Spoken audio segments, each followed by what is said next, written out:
नमस्कार दोस्तों, एसआरजे खेती चैनल पे आपका स्वागत है। दोस्तों, आज की इस वीडियो में हम बात करने वाले हैं कि हम अपने पेड़ी गन्ने में अधिक उत्पादन कैसे लें। दोस्तों, ज़्यादातर किसान भाइयों के जो गन्ने हैं वो कट चुके हैं, यानी जो पहले वर्ष का गन्ना है वो कट चुका है। अब बात आती है कि हम उसमें पेड़ी में अधिक उत्पादन कैसे लें। तो दोस्तों, आज की इस वीडियो के माध्यम से मैं आपको पूरी जानकारी दूंगा कि आपको अपने खेत में क्या करना है जिससे आपके जो पेड़ी का उत्पादन है वो काफ़ी हद तक बढ़ जाए। तो वीडियो में आप अंत तक बने रहें। अगर आपको वीडियो हमारी पसंद आती है तो इसे लाइक करें, शेयर करें, साथ में चैनल को सब्सक्राइब जरूर करें। तो चलिए आज की वीडियो को हम शुरू करते हैं। तो दोस्तों, सबसे पहले नंबर पर हम बात कर लेते हैं कि पेड़ी गन्ने में अधिक उत्पादन के लिए आपको उन्हीं गन्नों का चुनाव करना है, यानी आपको उन्हीं किस्मों का चुनाव करना है। जब आप उसकी बुआई कर रहे हो, पहले वर्ष का जो गन्ना होता है जब बोया जाता है, तब आप उन्हीं किस्मों का चुनाव करें जिसमें जड़ी का उत्पादन अधिक हो, यानी जड़ी की उत्पादन क्षमता अधिक हो। जैसे कि आपका हो गया कोसा 86-032, कोसा 85-004, प्रभा। आप इनका चयन कर सकते हैं। बाकी बहुत सारी प्रजाति आपको मिल जाएंगी, आप उनका चयन करें क्योंकि उसमें अधिक जो उत्पादन होता है वो ज़्यादा होता है पेड़ी में, और बाकी कुछ प्रजातियों में बहुत कम उत्पादन होता है। तो आप जब भी चुनाव करें तो एक अच्छी उन्नतशील प्रजाति का चुनाव करें, ताकि जब आप दूसरे वर्ष में उसमें गन्ना उत्पादन करें तो आपका काफ़ी हद तक ज़्यादा उत्पादन हो। तो ये तो हमारा हो गया पहला पॉइंट कि हमें एक अच्छी प्रजाति का चुनाव करना है। पेड़ी में अधिक उत्पादन के लिए आपको गन्ने की कटाई भी उचित समय पे करनी चाहिए। 15 फरवरी से पहले आपको अपने गन्ने की कटाई कर देनी चाहिए। अगर आप इससे बाद में कटाई करेंगे तो कल्ले का जमाव बहुत कम होता है। तो आपको इसका भी ध्यान रखना है कि आपको 15 फरवरी से पहले आपको इसकी कटाई कर देनी है, और आप जनवरी से इसकी कटाई शुरू कर सकते हैं। जनवरी लगभग 10-15 जनवरी से इसकी कटाई शुरू करें और 15 फरवरी तक इसकी कटाई आप कर दें, अगर आपको इसमें पेड़ी गन्ना रखना है तो। साथ में आपको बता दूं कि आप समय से पहले भी कटाई ना करें, यानी आप दिसंबर से पहले आप इसकी कटाई बिल्कुल ना करें। अगर आप करेंगे तो टेम्परेचर बहुत लो होने के कारण उसमें जो कल्ले हैं उनका जमाव नहीं हो पाता, इसलिए उत्पादन में काफ़ी कमी आ जाती है। तो आपको इसका भी ध्यान रखना है कि आपको ना तो समय से पहले और ना ही समय के बाद, यानी अधिकतम 10 फरवरी तक आप इसकी कटाई ज़रूर करें।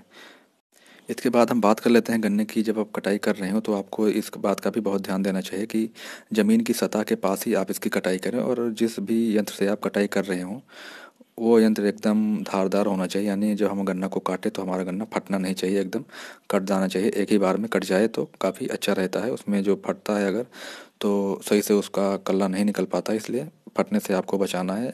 एकदम नए जो हमारे औजार होते हैं उससे ही अपने गन्ने की कटाई करवाएं।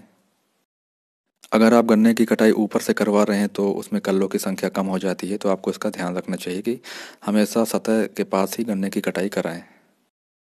इसके बाद में दोस्तों एक सबसे ज़रूरी बात पेड़ी में हो जाती है कि जहाँ पे आप देखें कि जगह खाली हो, यानी गन्ने का जमाव बिल्कुल ना हो रहा हो, आपको दिखाई दे जाएगा कि कहाँ पे गन्ने का जमाव नहीं है, या फिर वहाँ पे गन्ना बोआरी जब हमने बोया था, यानी बहुत गन्ना जब हमने बोया था तब भी वहाँ पे जमाव बहुत कम हुआ था। तो आप उस खाली जगह पे वहाँ पे नया गन्ना लगा सकते हैं। अगर आप वहाँ पे नया गन्ना लगा देंगे तो आपके पूरे खेत में एक बराबर से गन्ने का उत्पादन होगा। तो आपको इसका भी ध्यान रखना है, जहाँ पे आप देखें कि कोई खाली जगह है वहाँ पे आप गन्ने का बुआव करवा दें। अब हम बात कर लेते हैं सिंचाई की। दोस्तों, पेड़ी में मुख्य फसल की अपेक्षा अधिक सिंचाई की आवश्यकता होती है। बरसात आने से पहले आप 20-25 दिन के अंतराल पे, कम से कम 20 दिन के अंतराल पे आप उसमें सिंचाई करवा दें। बाद में आप इसमें 30 दिन 25 दिन के अंतराल पे सिंचाई कराते रहेंगे तो इसमें आप अधिक उत्पादन ले सकते हैं। तो एक सिंचाई भी एक इम्पॉर्टेंट फैक्ट रहता है आपकी गन्ने की बढ़वार के लिए, इसकी पैदावार के लिए। तो आपको सिंचाई भी समय समय पे करते रहना है। जब आप देखें कि हमारी ज़मीन जो बिल्कुल सूख गई है या एकदम सख्त हो गई है तो आप इसकी सिंचाई करवा दें। इसके बाद दोस्तों हमें अपने खेत की गुड़ाई करवा देनी है। अगर आप गुड़ाई नहीं करवा सकते तो आप इस पर मिट्टी चढ़वा सकते हैं। मिट्टी चढ़वाने या गुड़ाई करवाने से दोस्तों इसमें जो खरपतवार रहते हैं वो भी नष्ट हो जाते हैं, और हमारी जो पुरानी जड़ें रहती हैं उनमें थोड़ी सी हलचल होती है, और हमारे नई रूट जो है वो विकसित होने लगती है, यानी नई जड़ें उसमें निकलने लगती है। तो आपके गन्ने का ग्रोथ जो है वो अच्छे से हो जाता है। जब आप देखें कि आप में गन्ने की जो कल्ले होते हैं वो निकलने स्टार्ट हो गए हैं, उस टाइम पे आप उसमें गुड़ाई करवा सकते हैं, या फिर मिट्टी जो पलटने वाला हल होता है उससे आप मिट्टी पलटवा सकते हैं, या फिर उसकी जो मिट्टी चढ़ाने वाले हल होते हैं उससे करवा दें। आपके पास जो भी व्यवस्था हो आप वो कर सकते हैं। बेहतर रहेगा कि आप गुड़ाई ही करवा दें, तो आपके जो उसमें खरपतवार रहते हैं वो भी नष्ट हो जाते हैं, और बाकी हमारी जो जड़ें होती हैं पुरानी वो फिर से नए निकलने लगती हैं। तो आपको गुड़ाई करा देनी चाहिए अपने गन्ने की। इसके बाद में दोस्तों हम बात कर लेते हैं कि हम पेड़ी गन्ने में खाद कितनी मात्रा में डालें और कब डालें। तो यहाँ पे मैं आपको एक मात्रा बता रहा हूँ जिसके माध्यम से आप अपने जो गन्ने के खेत है उसमें खाद डाल सकते हैं। ये मैं जो आंकड़े देने वाला हूँ ये प्रति हेक्टेयर के हिसाब से, यानी 1 हेक्टेयर में आपको इतना डालना है। तो आप पेड़ी के खेत में आप 10 से 12 ट्राली जो होती है वो उतनी गोबर की सड़ी हुई खाद डाल दें। कम से कम 10 ट्राली आपको डालनी चाहिए प्रति हेक्टेयर के हिसाब से, 10-12 ट्राली जितनी आपको मिल सके।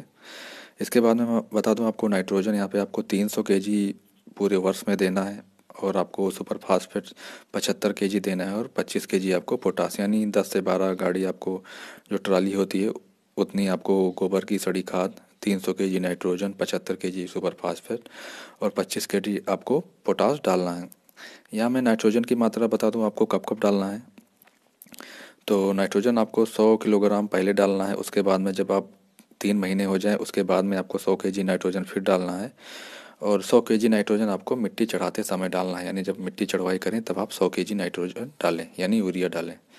और जो सुपर फास्फेट और पोटास की मात्रा है आप जब आप पहली बार नाइट्रोजन डालें तब आप इसमें डाल सकते हैं। इसके बाद में हम बात कर लेते हैं दोस्तों कुछ और जो हमारे तरीके होते हैं गन्ने की खेती में, उसको भी आपको ज़रूर अपनाना चाहिए। जैसे फसल पर मिट्टी चढ़ाना बहुत अनिवार्य हो जाता है, जिससे आपके गन्ने जब थोड़ा बड़े हो जाते हैं तो मजबूत हो जाती हैं उसकी जड़ें, और हमारा गन्ना गिरता भी नहीं है। तो आपको मिट्टी ज़रूर चढ़वाना चाहिए। साथ में आपके अपने पौधे की बंधाई भी करवा देनी चाहिए जब बरसात शुरू होने लगती है, यानी जब आपके गन्ने 7 से 8 फुट के हो जाएं तब आप उसमें अपने गन्ने की बंधुआई करवा दें। तो दोस्तों ये कुछ तरीके थे जिसके माध्यम से आप अपने पेड़ी गन्ने में अधिक उत्पादन ले सकते हैं। उम्मीद करता हूँ जानकारी आपको पसंद आई होगी। अगर आपको वीडियो पसंद आई है तो इसे लाइक करें, शेयर करें, साथ में हमारे इस चैनल को सब्सक्राइब जरूर करें। सब्सक्राइब करने के साथ साथ आप बेल आइकन भी जरूर प्रेस करें ताकि आपको नई वीडियो का नोटिफिकेशन सबसे पहले मिल जाए। वीडियो देखने के लिए आपका बहुत बहुत धन्यवाद। जय हिंद, वंदे मातरम।